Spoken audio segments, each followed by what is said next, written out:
Bulletproof Radio, a state of high performance. You're listening to Bulletproof Radio with Dave Asprey. Today's cool fact of the day is that your body makes, on an average day, 640 quadrillion free radicals. Unless, of course, you do endurance exercise, in which case you can multiply that number times 100. Now, 640 quadrillion is a big number because you have only 1 quadrillion mitochondria in your body, which is kind of interesting because that number is much larger than the number of cells in your body, which is also larger than the number of bacteria in your gut. Free radicals are kind of a cool thing, and we're going to be talking about those more today. If you're interested in this kind of thing, if you saw the podcast with Naveen Jain recently, we talked about a new service called Viome, that's a Viome, that gets measurements 4 times a year of your mitochondrial function, as well as the entire gut biome, your fungal load, your bacterial load, not just the load, but the actual species involved, including viruses and even bacteriophages. This is probably the most exciting new set of data in the human body that I've come across. So you can actually see whether your mitochondria are doing what they're supposed to do and whether all these external things that are in your body are affecting you. If you go to viome.com and use code BULLETPROOF, in fact, right now, I'm pretty sure that they still have some free copies of Headstrong left, which is kind of a good deal, and that's while supplies last. So you might get one of those, and they'll put you at the front of the line. There's a big wait list for it. I'm on the advisory board of the company, but they're not paying me to tell you to do that. I just think it's incredibly cool. It's one of the most exciting technologies. That's viome.com with code BULLETPROOF.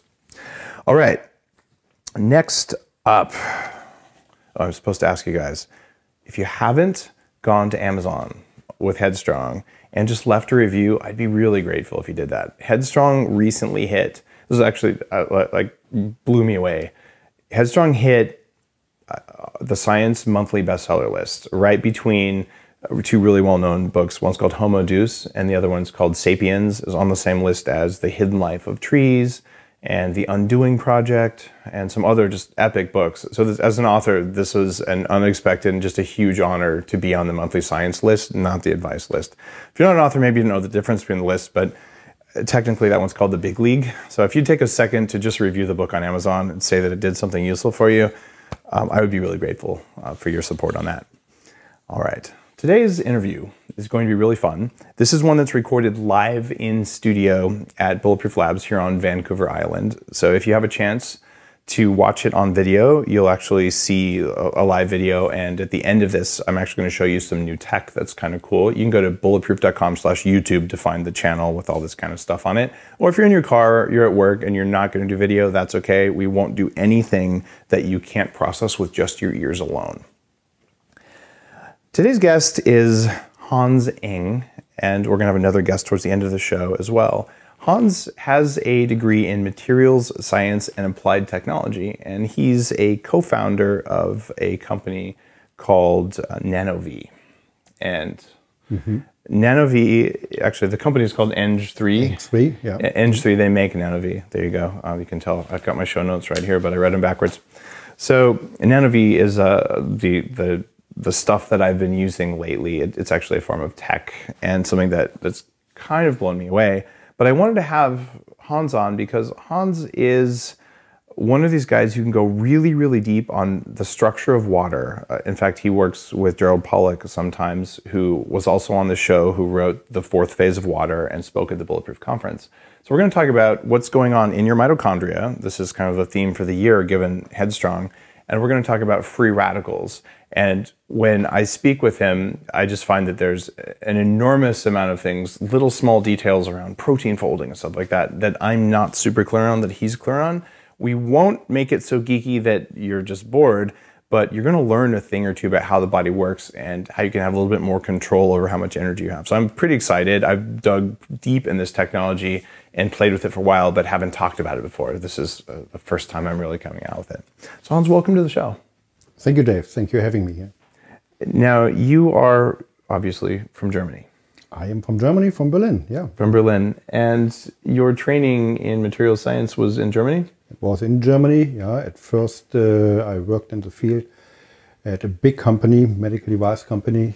We were focused on the latest material, newest material structure that is needed for implants, for hip implants. Oh, neat. So that was the part where cell biology is basically connecting to a product. And material science is not only the metal component, it is also the biological material, the proteins. It is a ridiculously complex thing to do implants. Lana and I started a medical lab testing company that was finding biological, basically immune responses to implant materials that weren't well known in the industry for a while. Mm-hmm. And in fact, I would call it one of the more challenging things. And you get, no offense, Elon, if you're listening, but neural lace, implantable stuff in the brain, like, I think we're going to have some problems with material science there that are not on the radar. Do you agree, by the way? Yeah, there's a lot of challenge. Yeah, we have to know these different components who are actually in the game there, to make the right choice. Okay. And by the way, I think we can get that from the surface of the skin or even from off the body without having to like stick stuff in the body, but that's just me. Now, first question.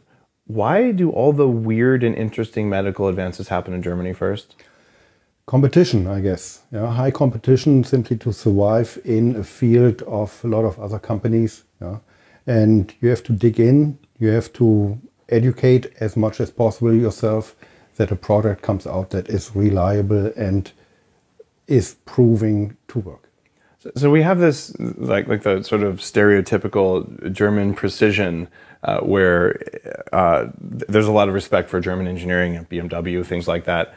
But I've also, just as a biohacker and an anti-aging guy, for many years, some of the top innovations, it's either like they came out of the Russian space program or they came out of Germany. And it's a very unnatural distribution across all of the different countries out there. Is there some sort of like an educational thing, a perspective, like why is the perspective on energetic medicine coming out of Germany far ahead of the rest of the world? One thing is education, no question. Yeah, we have, as you know, in Germany, a good education system goes in all different directions. Yeah, and we have different approaches, maybe even in the society, to prevent a problem or to solve when a problem happens in a different way. So there are some needs in different societies. When we see in Germany, we have a highly aging society. We have to address the entire health structure in society in a different way than we have to address it in some other societies. I was hoping you were going to say beer. Sorry, I just had to say that. Beer isn't bulletproof. You guys know that. Take your charcoal if you're going to have your beer, etc., etc. And drink German beer is good, right? So if you're going to drink beer, it has gluten and whatever. Don't drink beer. Drink vodka. Anyway, not to distract from things, let's talk about how you migrated from medical devices into something, what you're doing with ENG3. It's a medical device that makes, tell me if I'm saying this right, basically a water vapor that is exclusion zone water, the stuff that Gerald Pollack talked about, that carries a certain signal.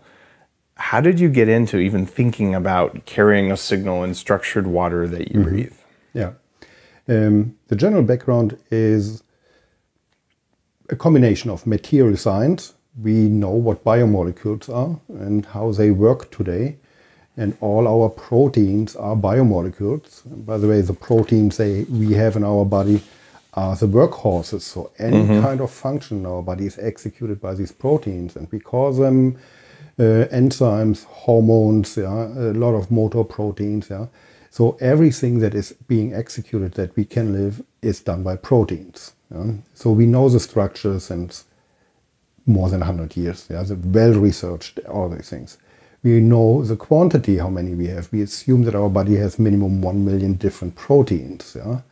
And to address the problems that come with loss of protein function, for our approach is not to replace a missing protein, a damaged protein. It is to improve the body's ability to reinstall the protein function. So that is our background.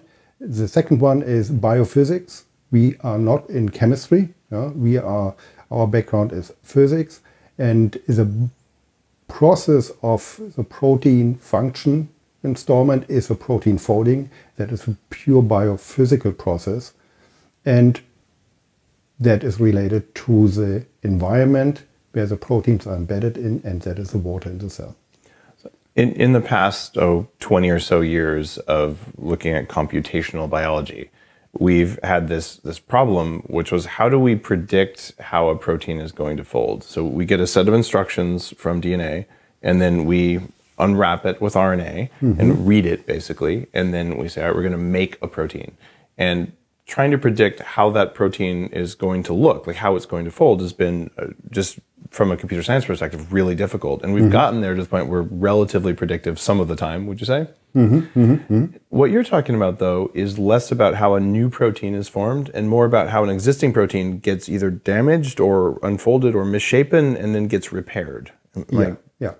The protein folding sequences and R&D and research that we see today is very often related to the intent to produce an artificial protein, to replace a missing component in our body. Our approach is assuming that we have the right amino acids in our body. We need 20 to build all the proteins. And that comes from food. That comes from food. 10 of them we have to eat. The other 10 our body produces. Then assuming that the DNA is correct, so the blueprint that creates the amino acid chain to build the first level for the protein, that all works. The next and the last most important step in the body is the protein folding. And the protein folding mechanism is a thermodynamic process that is the same for all proteins. So if someone's listening to the show right now, they're probably, if they're not into like really deep biology stuff, why would you care about protein folding? Only the folded protein is able to execute the task that it is designed for. Okay. So the unfolded protein is not possible to do anything in our body. The natural process is folding a protein, and it's also natural, you mentioned in the beginning, the oxidative stress that always occurs, is unavoidable in our body, will also always damage the proteins. So that is a natural process. By more having a higher task in our lifestyle, we are doing sport, we have a far higher performance level in our daily life. When we think about it, it's thinking for several hours, intensively thinking, needs the same amount of ATP like running a marathon.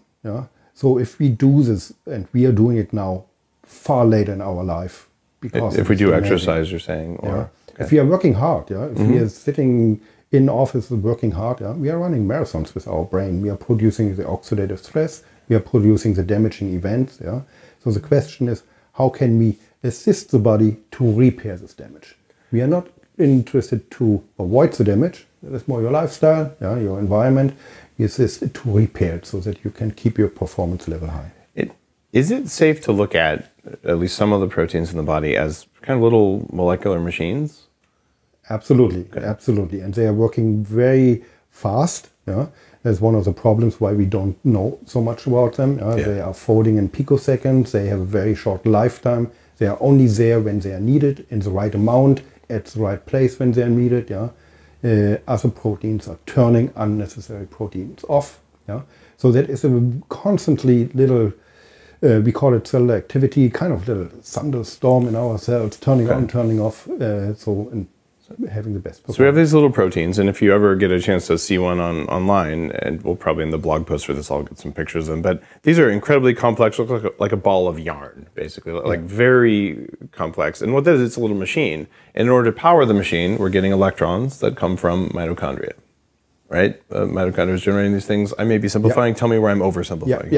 The proteins, they're executing then biochemically a lot of work. Right. And the fuel for biochemical reactions is the ATP. That is why the mitochondria produces ATP out of oxygen and glucose to fuel all biochemical reactions. And so the ATP, essentially, when one of the P's is stripped off, it frees up an electron that goes through the electron transport chain, which is then used by the protein. So the protein doesn't use the ATP directly; it uses an electron that's basically made through the ATP resynthesis. Yeah, there are different mechanisms. Yeah, so two proteins, several proteins coming together, they create a new molecule that is executing something. Okay. Very complex. So we'll see if we can zoom out on that for listeners who aren't as geeky as maybe you and I are. If you were to look at this little machine, a very tiny, very fast-acting protein, and it's got to get raw materials, which may be other proteins, they may be amino acids, maybe fats, whatever the inputs are, and it needs energy to do this. And what we know, and certainly what you've been working with for a while, is that when you make that energy and you use that energy in proteins, you cause damage to some of the proteins some of the time. They become folded the wrong way, they become damaged. Yes. Accurate? Basically, they unfold. That is the most common thing. Okay. They unfold, and then they must be refolded so that they can be functional proteins. What happens if you have proteins that are damaged or unfolded or that are shaped the wrong way because of biological activity? What do they do in the body if they're hanging around? Yeah. Unfolded proteins simply do nothing. Well, they take up space at a minimum, right? They take up space, yeah. So the DNA, the blueprint, creates these proteins. They are in there. They don't do anything. They don't create free radicals. They don't make you get wrinkles. No, they don't do anything. They cannot execute any biochemical reaction. So therefore, they are pretty useless. They're useless, but I mean, if 50% of your body weight was misfolded proteins, you'd be fat, right? If you don't even need 50%, you need far less. You simply stop living. Right. Okay. So it's not a good thing to have non-functioning proteins in the body. Right. You'll be more youthful and have more energy if the proteins you have are all able to do what they were basically printed from DNA to do. Yes. Yes. Okay. So everybody knows hemoglobin. Yeah, that's a protein. Probably not. So hemoglobin is a protein in your blood that carries oxygen. Okay. Yeah. And if they are not working anymore, for example, we cannot transport oxygen anymore. Right. We have low oxygen generation. If you have certain enzymes in your digestion system that are not working, they are maybe there, but they are unfolded, not working, you don't metabolize food. So you see that if the function is lost, if the protein folding isn't there, the function is lost. And most of the functions that we lose or can lose are not recognizable by us, because more than 1 million proteins run all the functions. Most of the functions in our body are not recognizable. And that we just don't know what they are. And we don't know what they are. Okay. And we also cannot influence. We cannot influence the speed of our digestion.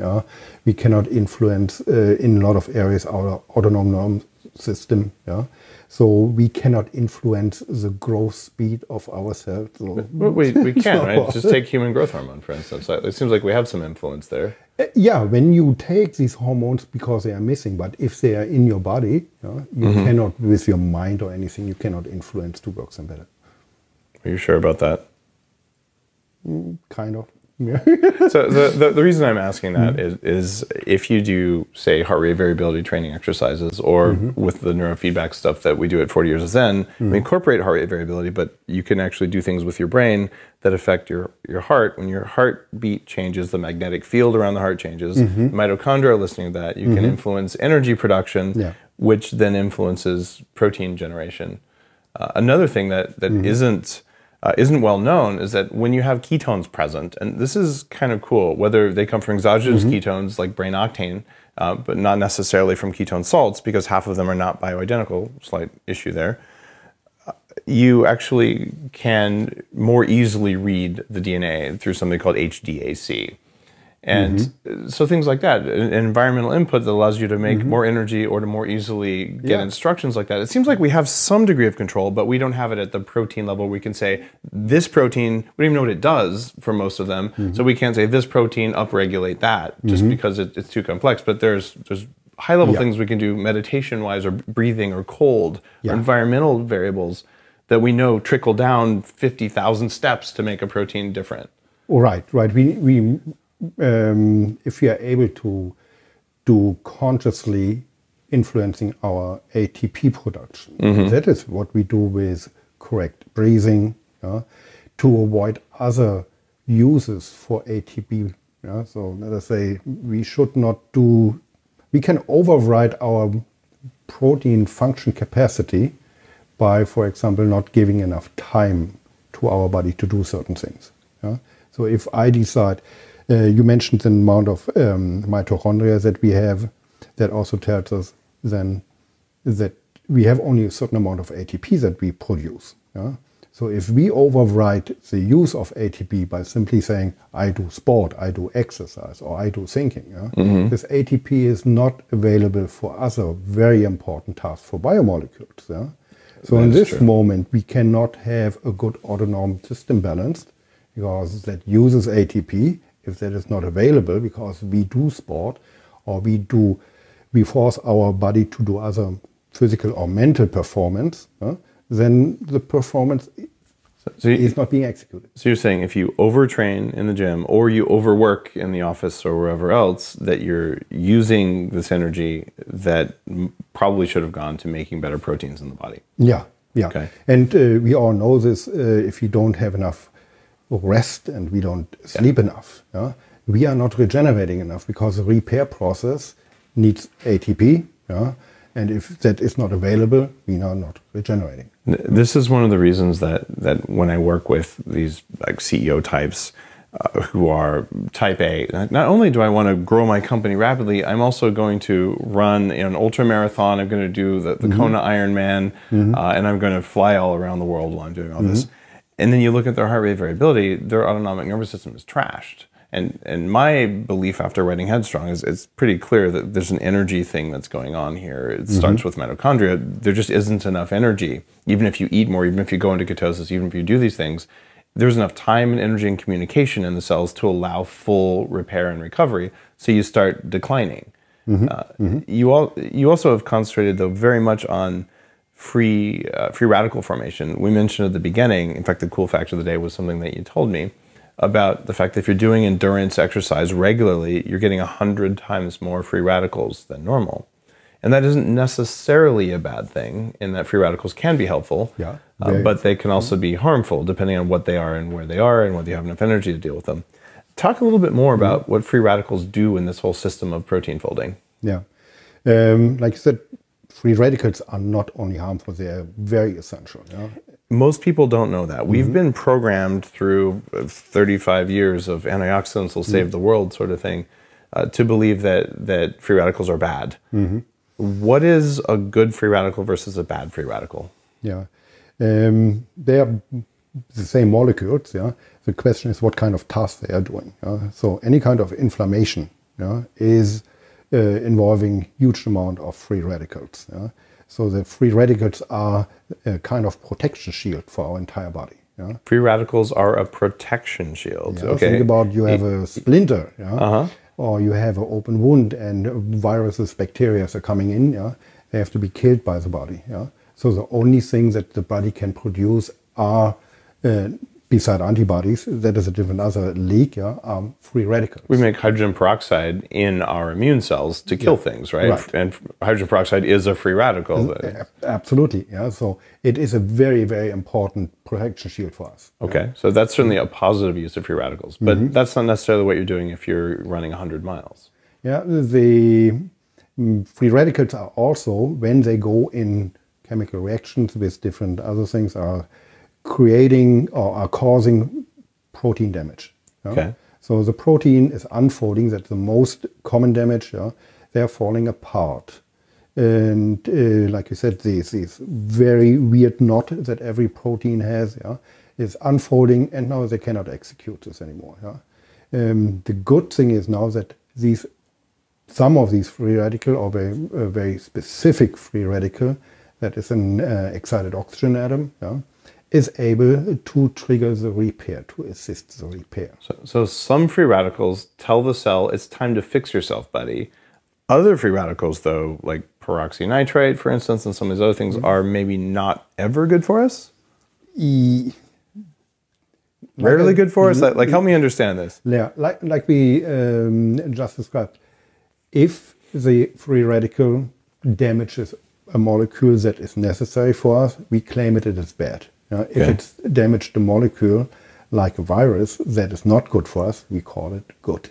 Okay. So it depends always on which kind of the coin we are looking at it. The free radicals are essential in the body. They are part of any inflammation and repair process. If we suppress the free radical activity in this process, we are even running in bigger problems. In fact, if you were to fully suppress free radical production in your body, what would happen? We would come to this point. What our technology is doing, or what we apply there, is basically proteins would not be able to fold. You would die. You would die. Yeah, and that is a really important thing. Just like we've had this ridiculous thing where people say, salt is bad for you, therefore eat no salt, which is terrible for you, right? And in fact, there's pretty good evidence that getting too much salt is very hard to do, because we just noticed that eating a high salt diet lets you eat 25% more calories without gaining weight. That's interesting. Yeah. But the point is, in almost every single nutritional dogma that's out there, ketosis is an example. Sugar is evil and you must never have any carbs for the rest of your life or you're a bad person. And if you're endlessly in ketosis, that's probably not ideal for most people. You might want to come out of that on occasion. So it's about getting the right dose. Yeah. With free radicals, there's types of free radicals. There's doses of free radicals, right? How does someone listening to this know, all right, so sometimes I want free radicals, sometimes I don't. What do you do with that knowledge that sometimes you like what's actionable there? That is exactly the difficult task in our lives. Yeah. Also to monitor exactly when do we produce more than we wanted. It's not only the sport and the marathon that we are running.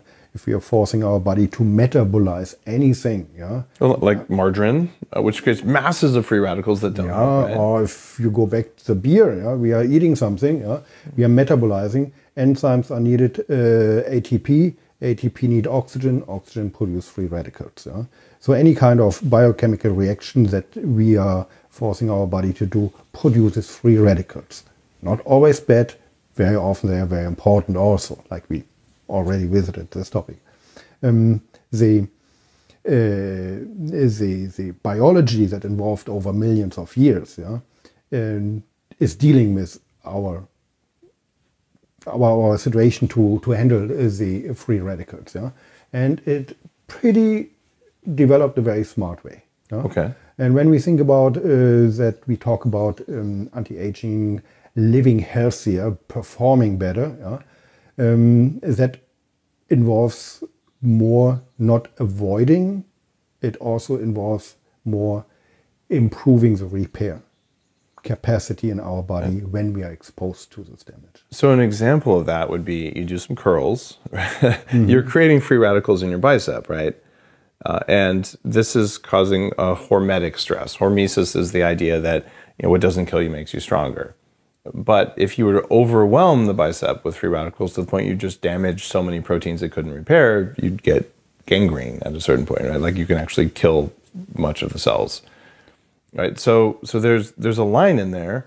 If I'm doing curls 10 times a day, every day, I'm probably going to create more free radicals than my body can use as a signaling molecule to repair. Like I'm just doing too much damage.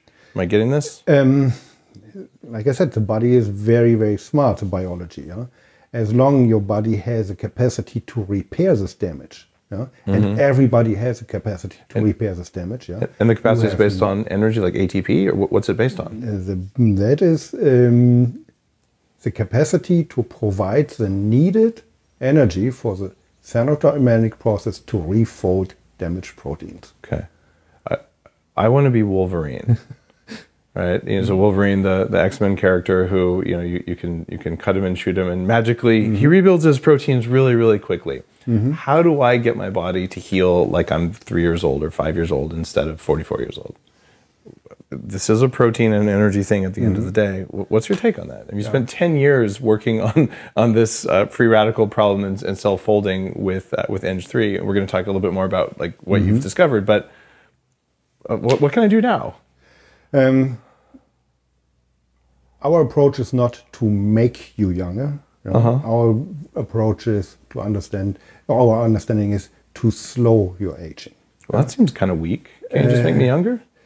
There are so many other things involved in this. Sorry, I just had to say that. Slowing aging is actually a big part of what I'm doing now, so I can get to the technologies that make me younger. But. So another thing, aging is the simplest part of our cycle of life. Yeah.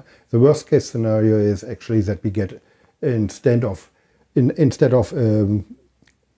distributed damaging effect, aging, age-related loss of protein function. The worst case is that we get a chronic disease.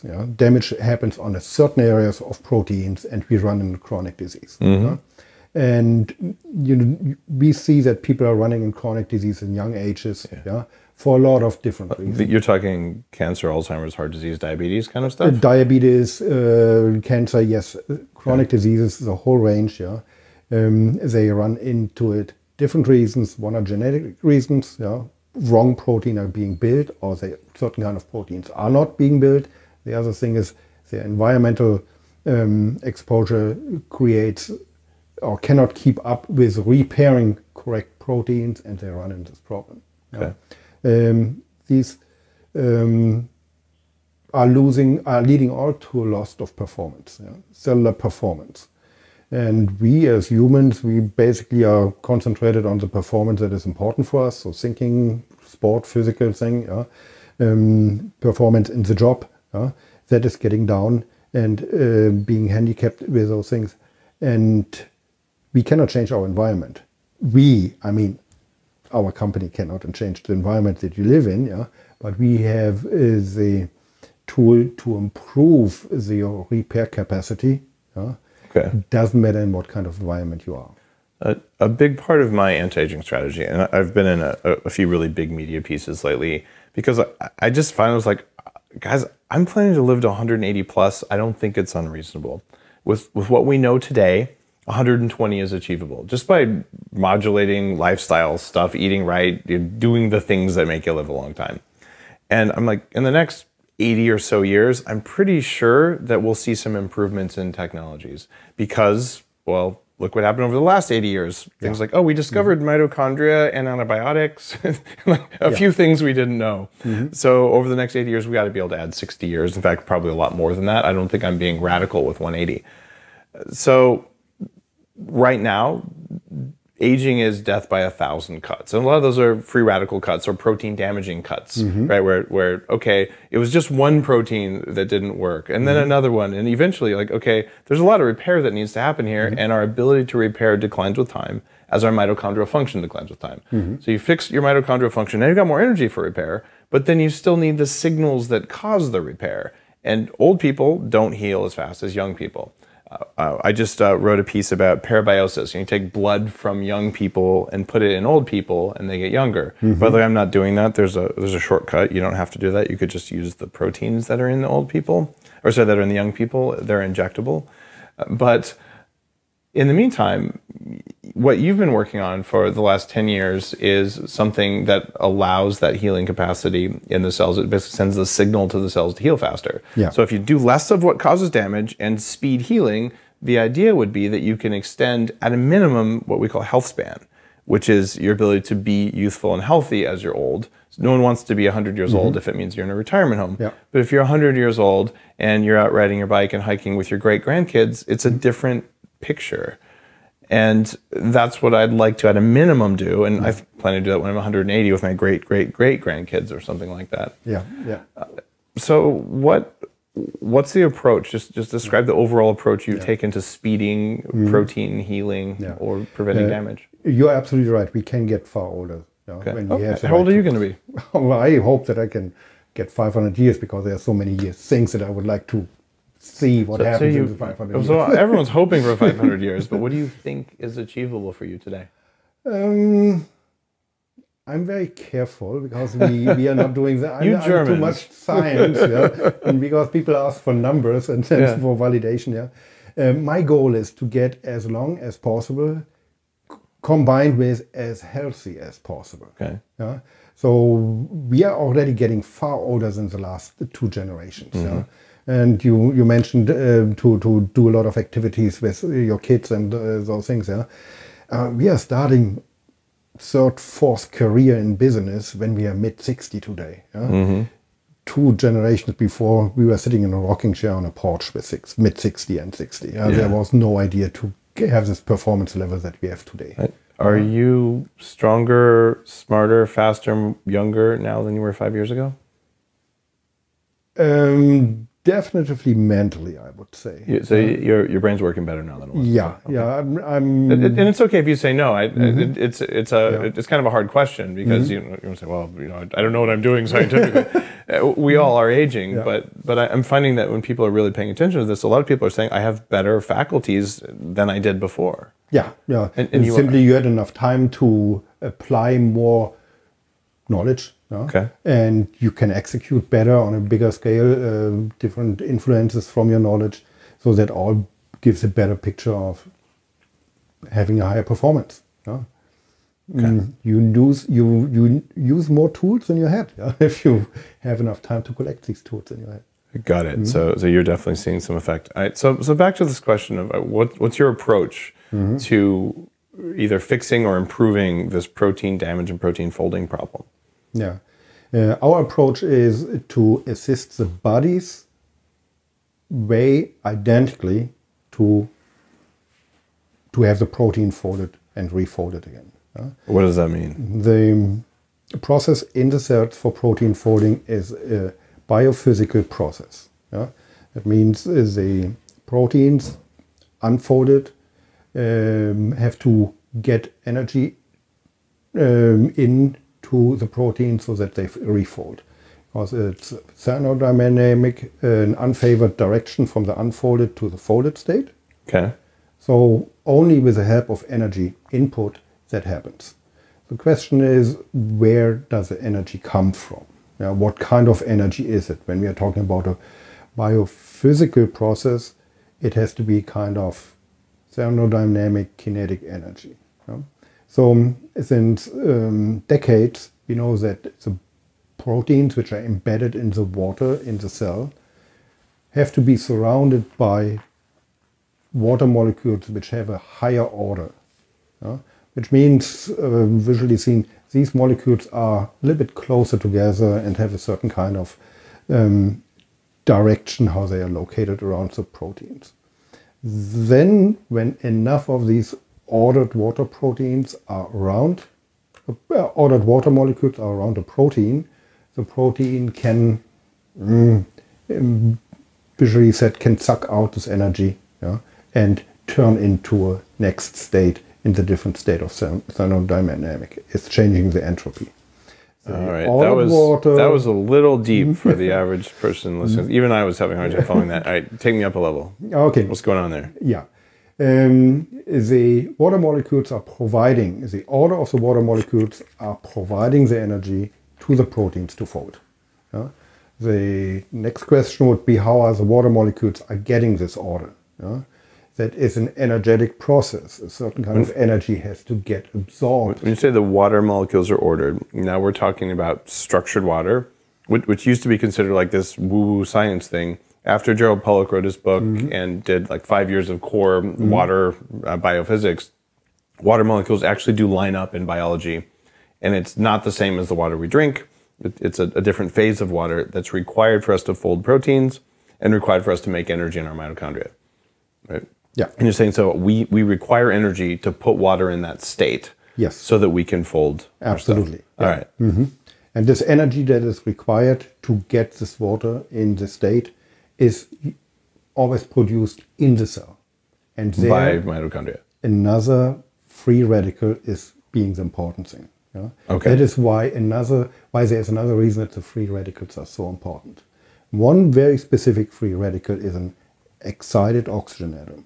Unavoidable, always being produced by the mitochondria. Excited oxygens, generally excited atoms, doesn't want to stay excited. And this is because as we use an electron, when it's done, we've got to put it somewhere, and we put it on an oxygen molecule. Is that accurate? Kind of simplistic, but I'm trying to boil a lot of science up. Kind of simplistic. It's more likely that the molecule is being ripped apart in the ATP production. One of the atoms has to be, will get discarded. It's not needed. But during the separation of the two molecules, it happens sometimes that the electron of the one atom is getting pulled to the outside. This is an electron leak, and mitochondrial inefficiency is what's creating this. And this electron then jumps back and is emitting a material fingerprint of an electromagnetic. And that's energy. the signal that tells the cell to start fixing protein. Yes, the signal is an electromagnetic wave. It's electromagnetic energy, highly absorbable by water molecules, by water. Yeah. A lot of other electromagnetic energy is not absorbed by water. Yeah. This is why I wanted to have you on the show. Because no one's ever said this before in a way that I could comprehend. And I kind of dug deep when I was doing all this research on the book.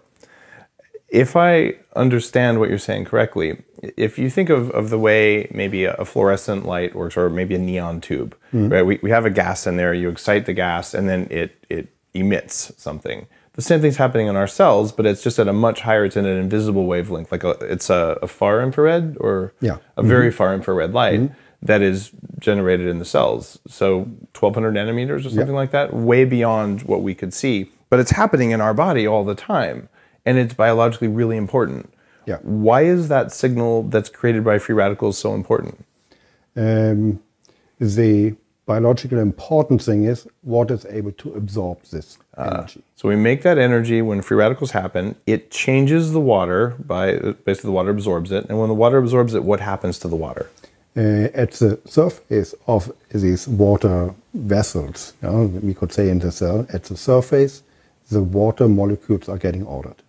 They get ordered. So this is what causes water to change from being what you drink, which we call bulk water, to being exclusions on water, which is what Gerald Pollack's body of research is about. Yes. He's referenced in Headstrong. He's been on the show, been on stage. Like, this is one of the preeminent discoveries in biology in the last 10 years or something. I'm blown away by it. So you figured out the signal, though, that's causing this comes from free radicals. So if we have no free radicals, we have no structured water. We have no structured water. We can't repair our proteins, and we can't make energy. Right. Okay, and I didn't write in Headstrong at all about protein repair, other than that mitochondria provide energy for it. And frankly, I didn't know you needed structured water to properly fold proteins in your body. And we know from this interview, if you have damaged proteins or proteins that are misfolded, then they're non-functional proteins. Therefore, your body doesn't work as well as it should work. Therefore, you're getting older. Yes. If you have all proteins that do what they are designed by your DNA to do, and they're properly powered the way the mitochondrial DNA designs the mitochondria to power them to do, and the environment's set up right, theoretically we got to be able to stay young for a long time. If you are always able to repair the damage, you will stay alive for a long, long time. So for 10 years you've been working on some hardware, like a device that does this. How does this thing work? This is the NanoVi that I mentioned at the beginning. Okay, so we understand the nature of the problem that's happening in all of our bodies. Actually, before we even talk about what your stuff does, what is Mother Nature's solution to this? Like what would we do if we lived in caves or forests or something? Like how would our bodies naturally approach solving this protein problem? Yeah. Most of the energy that is absorbed by the water for doing the protein folding thing is produced by free radicals, by the excited oxygen atom in our cells. So we are generating most of this needed energy in our body generally. Okay, and so this is energy that we're generating that structures the water as we need it to be structured so we can fold the proteins. You say most of it. Most of it. What about the rest? The rest is why we are aging. We cannot keep up. So shouldn't I just lay out in the sun and get some more far infrared?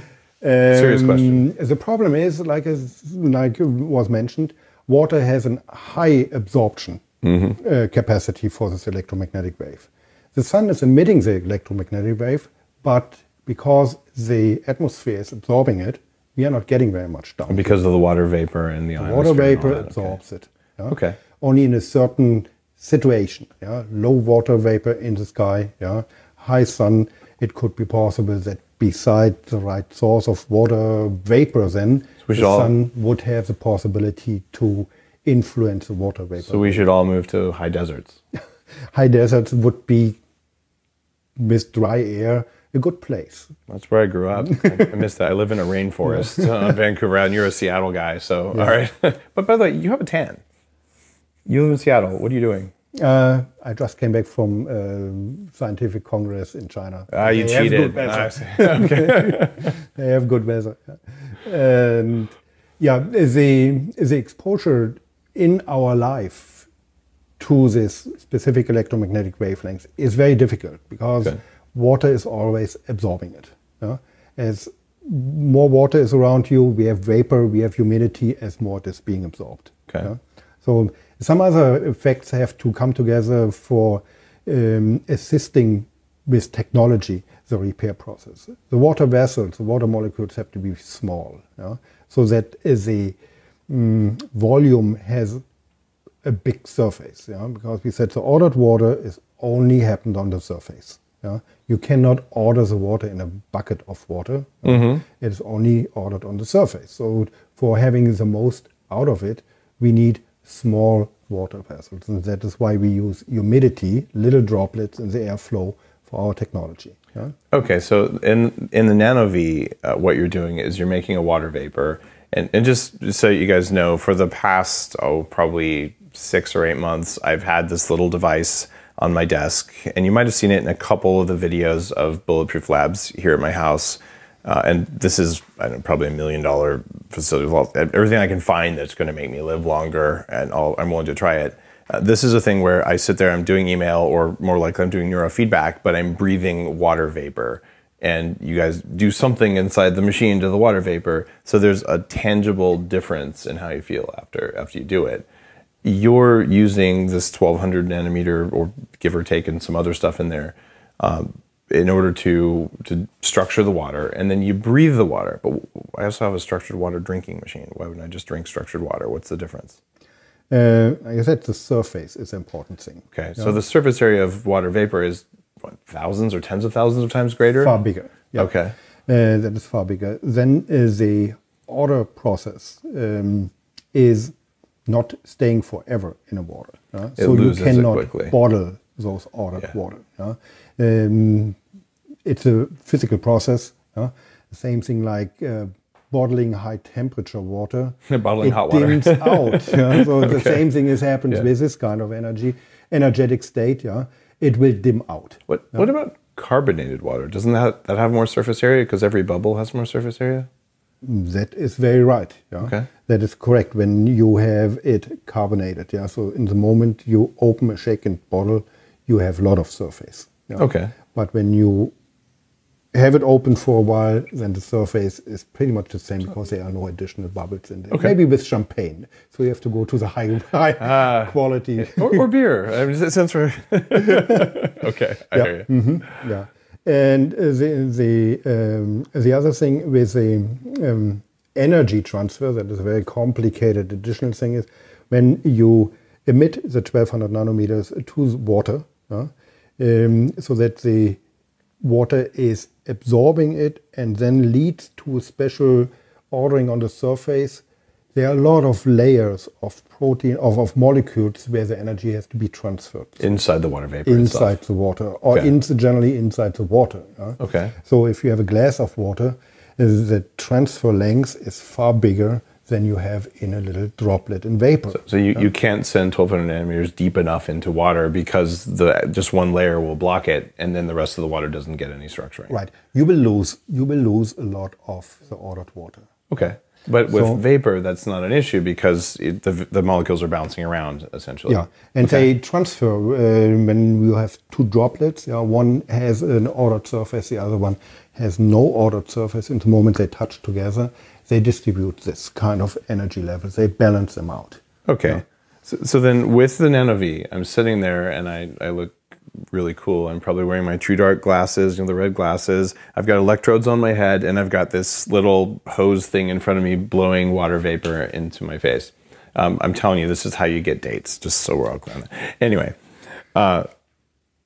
you do that, and what are the effects biologically of breathing structured water, which is a way of getting it that you won't get if you drink it. By the way, I also drink structured water, but it's not the same effect. You can feel a difference. When you see our material, we would not refer to structured water. Structured water has a different other setting, the exclusion zone, easy or ordered water. that is a kind of, let's say, state of water that has a different other description also in the literature. Okay. So that helps to understand. So easy water versus structured, fair point. Okay. Yeah, or ordered water. Ordered. You prefer ordered or exclusion ordered zone? Water, yeah. Because most of, you find a lot of, when you Google, when you go to Wikipedia about protein folding, there's since decades the importance of ordered water. Ordered water, okay, got it. And it's kind of annoying because there's, and I'm not saying it isn't the case, but if you pray over your water and you wave a crystal over it, it's going to somehow absorb things. Who knows? Water is we don't know much about water as far as I can tell. I'm not saying that isn't the case. I'm just saying that it's not provable given what we have today. So it tends to cast doubt on hard science about water chemistry, which is what you're doing. And so ordered water is a non-charged, well, that's right, is a non-judgmental term for this stuff that scientists understand has a specific physics meaning. Yes. Okay. And it is also a measurable thing. Yeah, there you go. Our technology produces with a measured and confirmed electromagnetic bioidentical signal is affecting the water vapor. And it is also measurable and was measured at an institute in Italy that is the product that is coming out of the device is actually ordered or easy water vapor. Yeah. Okay, and it's bioidentical because it's exactly the same ordering of water that our cells do using their energy, but we're not using cells' energy, we're using a machine to do it and add it to the body. So it's an additive system that's bioidentical. Yes. All right. Yeah. Bioidentical, the protein itself that is being impacted doesn't care where the energy was emitted, if that was a special activated reactive oxygen species in the cell, or if that was our patented technology that emitted this energy. The protein doesn't care. Yeah? It will do when it is surrounded with the layers of oxygen. So if someone breathes this ordered water out of a NanoVi on a regular basis, on a one-time basis, you guys have done some studies, what happens that's measurable in the body? Yeah, measurable it is with any kind of diagnosis technology that can measure protein function.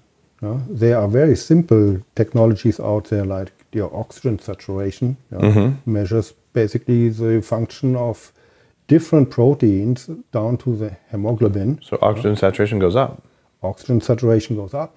If it was low beforehand. Yeah? If it was low. Yeah, we are not making a Superman out of you. We are only trying to install the general. So you can address pseudo-hypoxia, which is something that happens when your mitochondria don't work very well. You basically get a lack of oxygen even if you're breathing. That would be something that would be addressed by breathing water. Yeah, there's a so-called respiration chain from inhaling the oxygen down to the exchange on cellular level. That is affecting a lot of proteins, not only the hemoglobin. Then on the cellular level, you have the metabolization of the oxygen in the cell by the ATP, which is a protein-controlled process again. Yeah? So a lot of people who don't have enough cell energy have a lot of reasons why they don't produce enough energy. Either the mitochondria is not able to produce it, either the important building blocks like oxygen is not available because it was not transported, it was not released, it was not uptaking from the lung tissue level. There are so many things where the proteins are involved. What you just mentioned there is the core thesis for Headstrong. 48% of people under age 40 have early onset mitochondrial dysfunction, and everyone over age 40 has it. We just call it aging. So if your mitochondria aren't working that well, one of the many ways you can address this is by breathing exclusion zone water, because you're getting so much higher dose of it than you can get from drinking it. And you're still counting on your body to make exclusion zone water, or you would die if you couldn't do that. But just by boosting that amount up, you're giving your body more of what it needs to be able to do protein repair, which would be a core anti-aging strategy.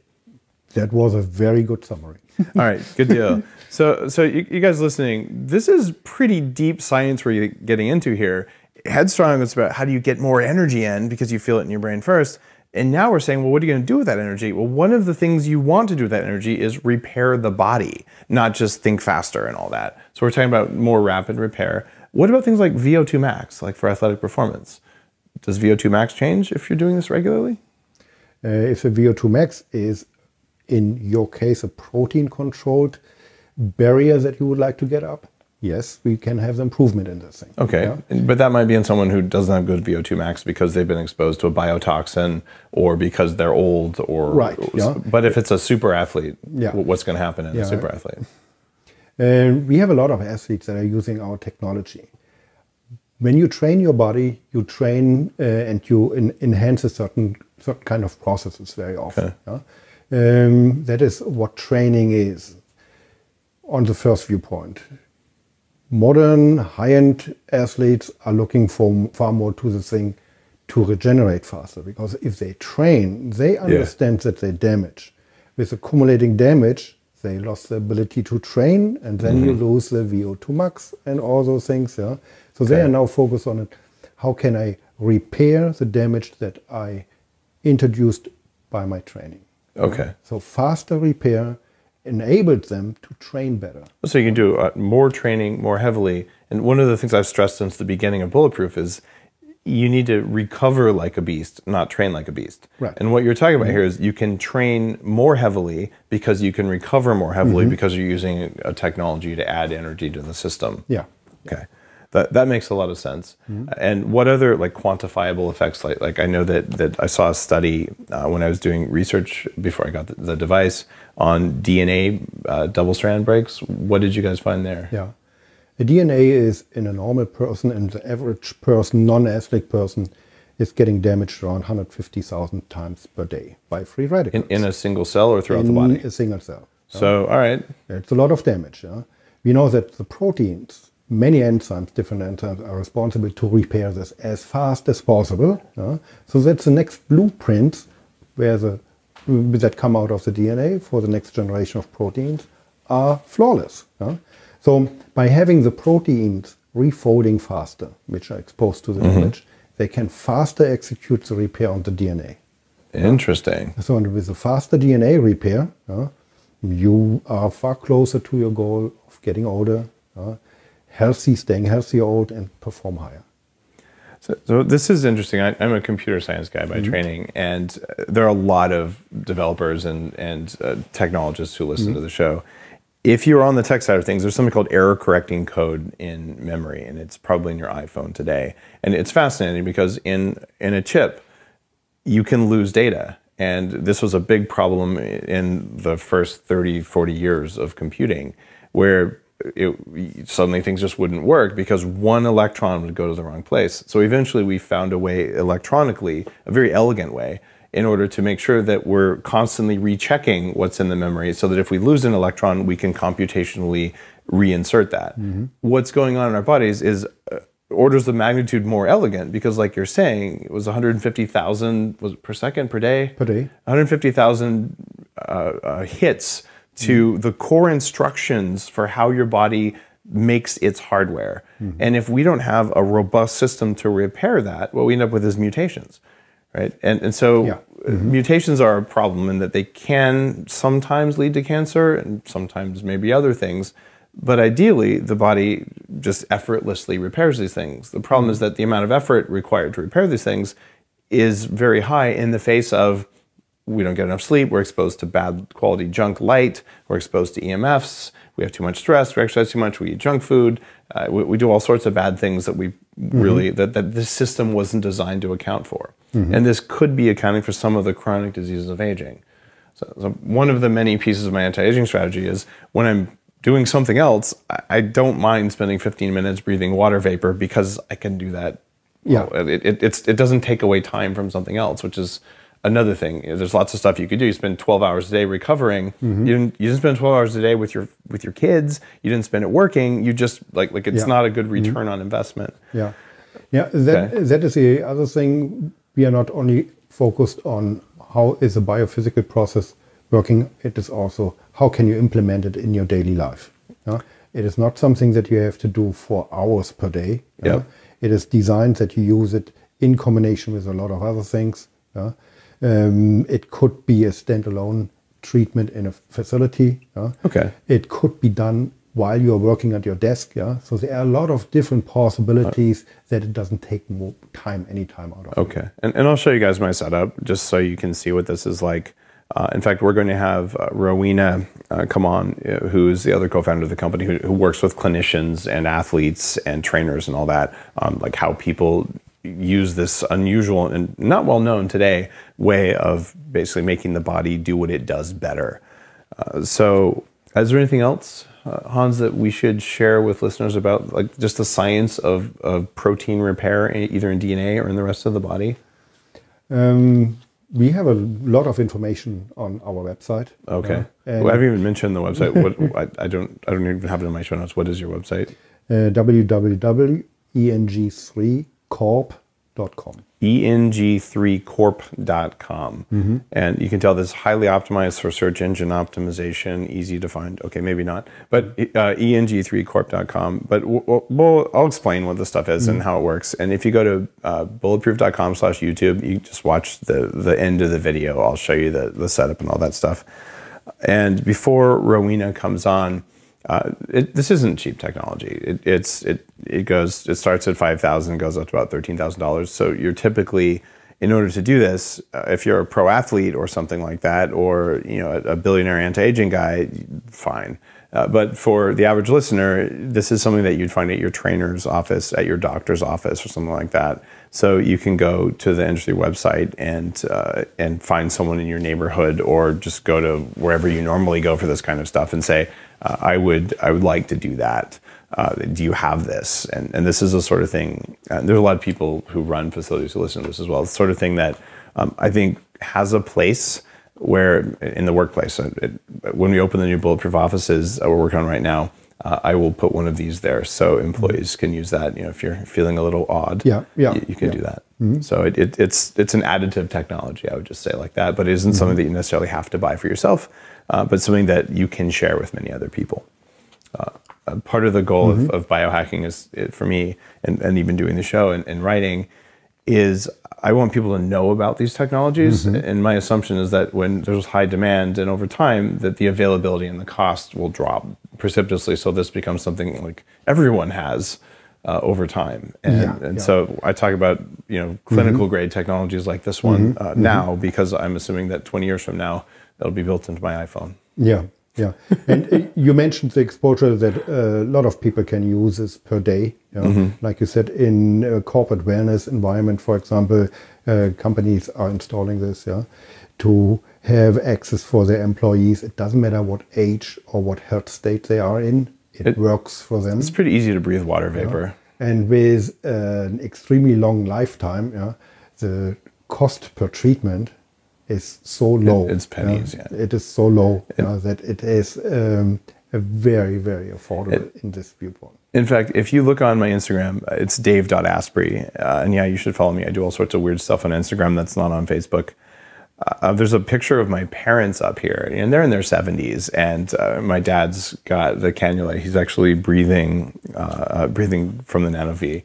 So you can definitely, he had a heart attack, 10 plus years ago and all that stuff, and is working on staying strong. So it's kind of fun. He was able to use it. So it isn't an age related thing. Well, I have a question for you before we have Rowena on to talk about like what happens with athletes and in an anti-aging practice and things like that. If someone came to you tomorrow and they said, I want to perform better at everything I do, as a human being, so not just athletic performance or business or whatever, what are the three most important pieces of advice you'd have for them? It doesn't have to be anything about biophysics and about your field, but it can be. So three most important pieces of advice. I want to kick more ass at everything. What do I need to know? Take care that you have the right input of the building blocks for your life. Eat good stuff. Eat good stuff. All right. Avoid exposure, environmental exposure that damages your building blocks. Do less of what makes you weak. I like that. That could be very strong radiation and those things. Okay. Such as stop sniffing uranium dust. Uranium dust is one of them. Right. And the next thing is improve your repair and regeneration capacity. Well, you're definitely a biohacker with that list, like that. Bam! Like that, in a nutshell, that would be the entire set of things I'm doing to live a long time. So.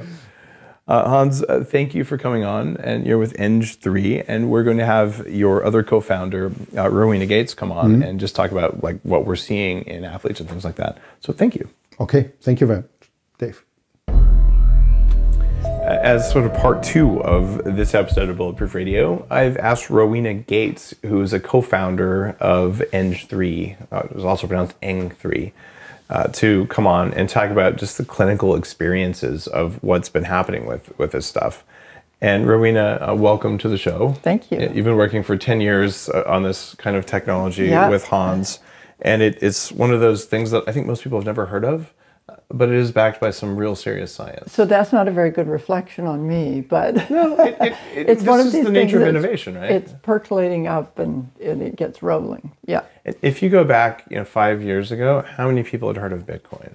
And now it's all the rage. So the nature of new technology introductions, it's coming in faster, but there's an incubation period where people are working in a garage somewhere, figuring out core biological or other processes, and then it becomes commercialized, and then it comes in at the high level for pro athletes and high-end racehorses and special forces athletes, and then it comes into clinical people dying and stuff like that, clinical trials, and eventually it's built into your iPhone. Like that's kind of the flow through. And it may even into your Android if it doesn't catch on fire. I'm just kidding. Let's talk about what's happened over the past couple of years as you've started rolling these things out to like training facilities and things like that. What's a typical user? Well, our users are very often clinicians or health practitioners, trainers, or people very interested in improving physical and mental performance. And they can be across the spectrum. They can be people dealing with illness or disease, with prevention, or with performance. And so it's really all of those areas. A lot of our experience is helping people regain their health. People that have already lost function and are regaining it. So this would have been something that would have been really applicable for me 20 years ago when I started this. 300 pounds, pre-diabetic, all sorts of problems. In fact, one of the technologies that made a huge difference for me was ozone therapy. Yes. Where I'm introducing free radicals into the body to trigger cell healing. Right? This is not introducing free radicals, but this is essentially the result of free radicals is that they generate this ordered water. And then so I likely generated some ordered water myself. It's a little bit more inconvenient and frankly dangerous to do ozone therapy versus breathing water vapor like this. Well, it's interesting because it's so complementary, and people do ozone therapy in combination with the NanoVi. Oh, do they? At the same time? Because, or one and before also the other? with hyperbarics at either a NanoVi session following the other treatment, or even in conjunction with ozone therapy at the same time, depending on the type of therapy they're doing. Okay.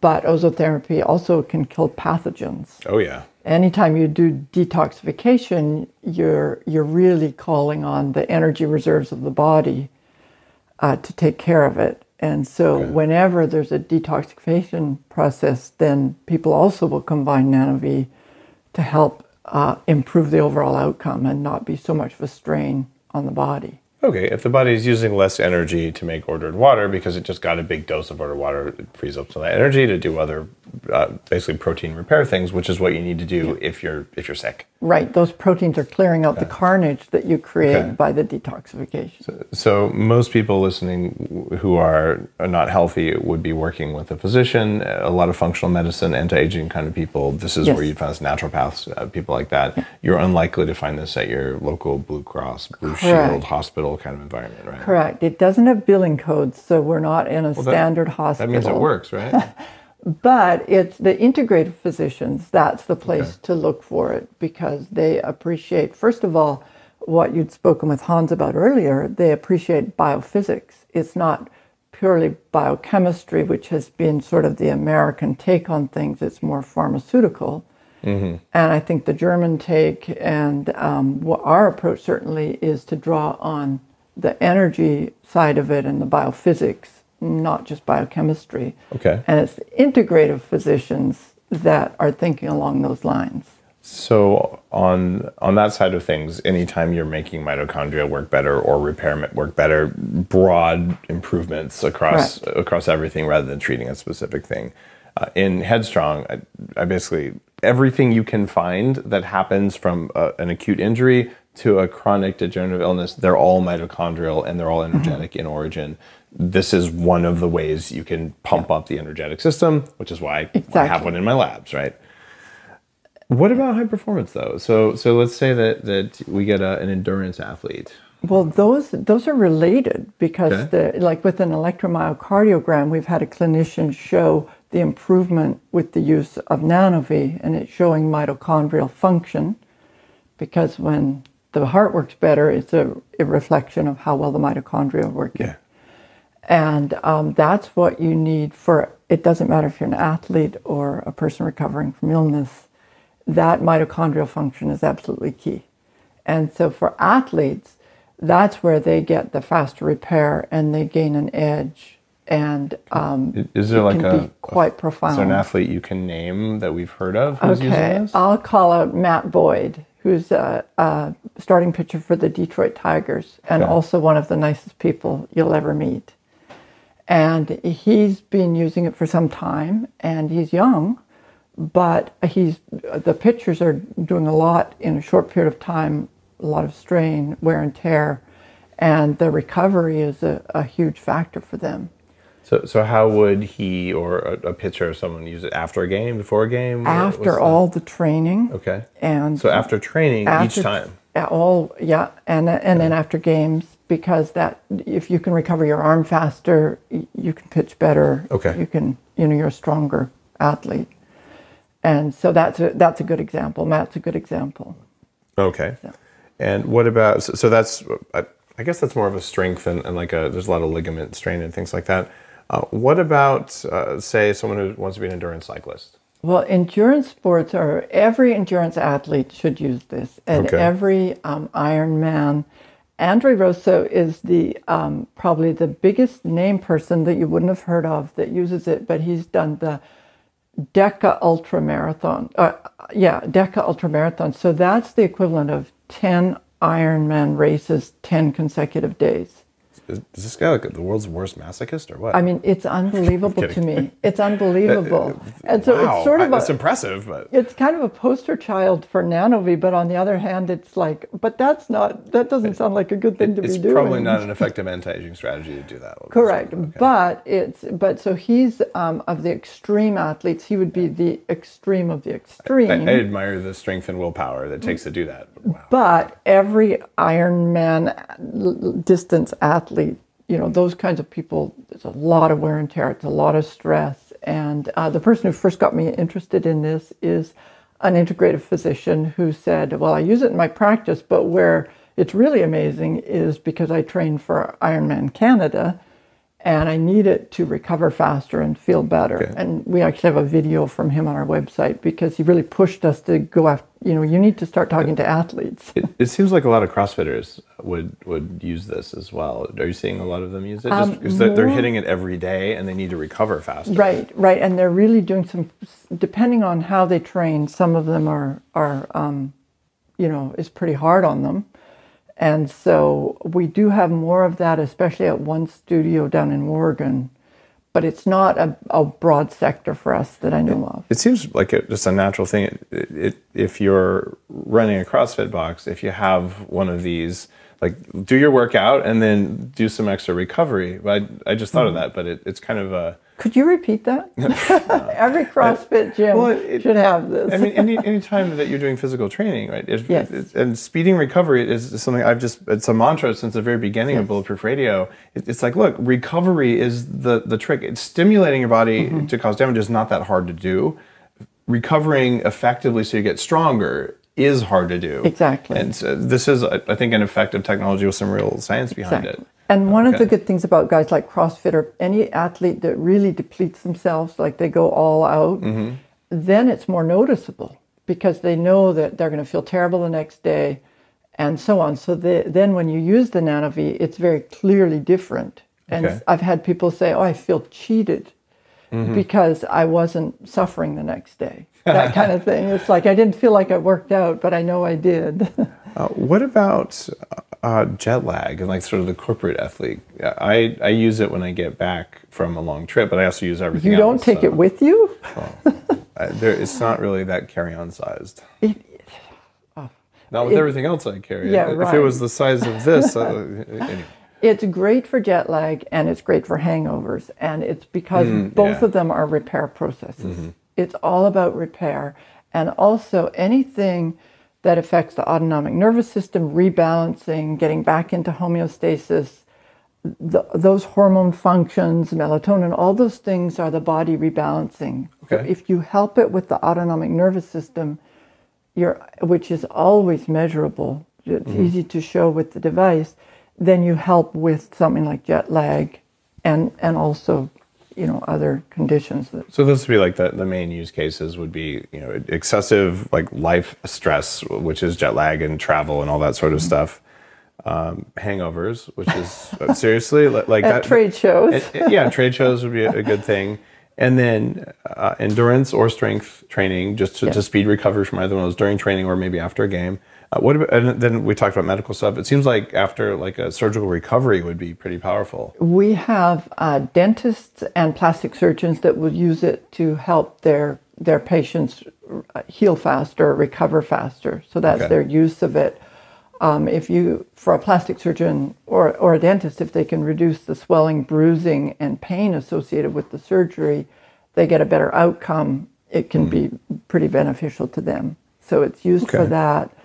And then I think you mentioned before with Hans, all the chronic illnesses, and there's a big number of home users that will use it to help address whatever condition. I would imagine, just having lived with toxic mold, I did Moldy, the documentary. If you're listening and you haven't seen Moldy movie, moldymovie.com, guys like Mark Hyman and Daniel Amen are in it. And this is one of those things where I felt good, and then I moved into a new place or started working in a moldy place, and I just lost my energy. You get a direct mitochondrial inhibition from these toxins. And to recover from that, adding more energy into the system, for me, it was, I used light, food, ketones, electrical stimulation, ozone, and this is another technology I didn't have when I was recovering. Right. But if I was working on recovering now, I'd add that to my stack, right? Perfectly. Yeah, exactly. And most importantly, getting the toxins out of your system. Well, yeah, you have to do the whole mold protocol thing, or Lyme. Chronic Lyme disease. Which can be taxing, and so that's also where it will support that whole process. Awesome. Well, I think that answered the vast majority of use case questions I had for you. And one thing I noticed, it says in the instructions, warning, and maybe really energizing. And I'm like, look, I use energy for sleep. I'm a very effective sleeper. So if I increase mitochondrial function before I sleep, my sleep efficiency scores go up. So I didn't tell Dr. Lana, my wife, really what was going on. I said, hey, sit here and breathe this thing for 20 minutes. So she's a willing guinea pig most of the time, sometimes a little bit unwilling. But anyway, she breathed this stuff. And she didn't sleep for 4 hours. And she's like, I have all this energy. What's going on? What's going on? And how common is that? It's relatively common. And it's usually if it's used after about 4 or 5 in the afternoon. Yeah, this would have been probably like 8 or 9. Yeah. Okay. And then people feel perky and fresh, which is very common. They get a little clarity and they feel alert. But you don't want that when you're trying to go to sleep. It doesn't bother me at all. I guess I may be just one of those effective sleepers. I wrote almost all of Headstrong between 11 p.m. and 4 or 5 a.m. I'm naturally wired to be what Michael Bruce, the power of wind, the sleep doctor, what he would call a wolf, which means like 15% of the population is genetically night owls, 15% are those annoying morning people. And I'm just kidding. I just like to make fun of them because they've made fun of me for being a night owl. It's like, haha. Anyway, but I did for especially the last half of the book. I had the NanoVi by then, so I would actually sit there and I'd like breathe it at night while writing the book. And because I'm wearing true dark glasses, because I have controlled the lighting in my environment, I wasn't damaging my circadian rhythm, and I'd sleep and I'd be fine, and it would all work. See, once you get over that initial adjustment to it, it will help with sleep. In fact, it's widely used for sleep. Oh, it is? Because it's balancing the autonomic nervous system. So that settling effect helps people sleep better, and it's very measurable that they can sleep more soundly. So once you get adjusted to it, then it can be a great tool for actually initiating sleep.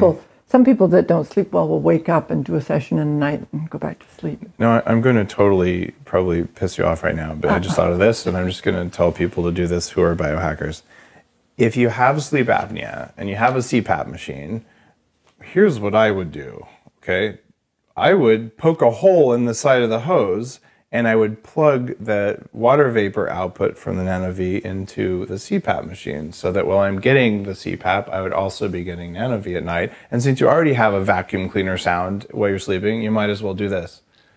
Did I just like violate some HIPAA thing? No, you just described at least one doctor and several people I know. I just thought of that. I was like, I'm so cool. And there you go. No, one medical doctor told me that, and I've had other people. So they can be used definitely in conjunction with CPAP. You could also just put the cannula on your nose if you're willing to be all wired up and you sleep. I don't have sleep apnea, and I probably could sleep with the noise, but it seems like you'd move around enough that you wouldn't get the water vapor dose. The best thing is to reclaim your health, so you don't need, the other interventions, because they're disruptive to sleep. They save your life on one hand, but they can be disruptive. So the more you can reclaim your health, your natural rhythms, all of that, the better.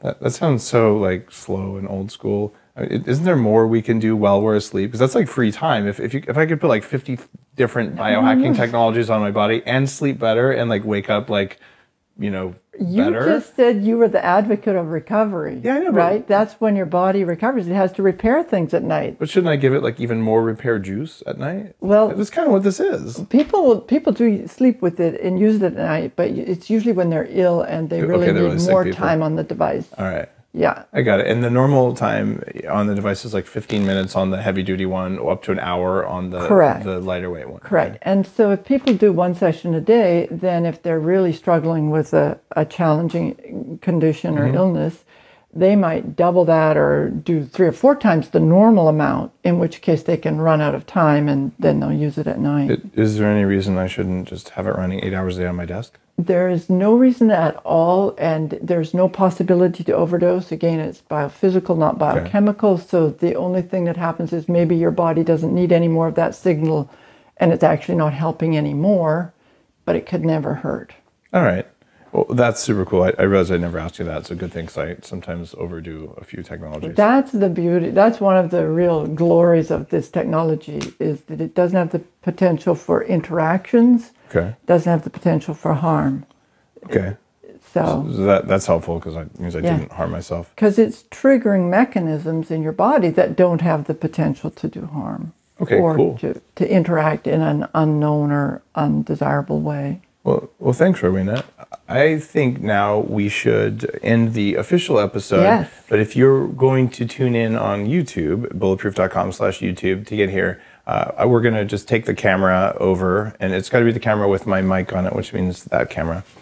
I'm just telling Elliot that. And then we're going to just turn the camera around. You'll see the studio, and you'll see my setup, how I've got this set up. It's actually right next to my neurofeedback thing here. So walk on over with me. We'll check that out.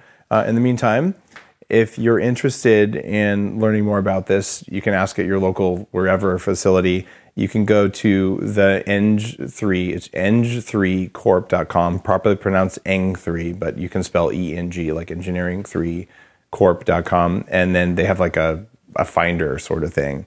And I don't have an affiliate deal or anything like that. This is a really cool piece of tech that I'm using, and I think that it's worth looking at from a mitochondrial and a systems repair perspective, and you're going to see how I do it. So walk with me over to this, and we'll check it out.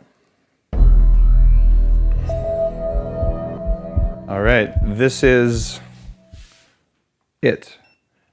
And so you guys know, this screen at night is way too bright. It's blue light. So I actually put black tape over the green light here, because green interrupts circadian rhythm, or I'm wearing my True Darks.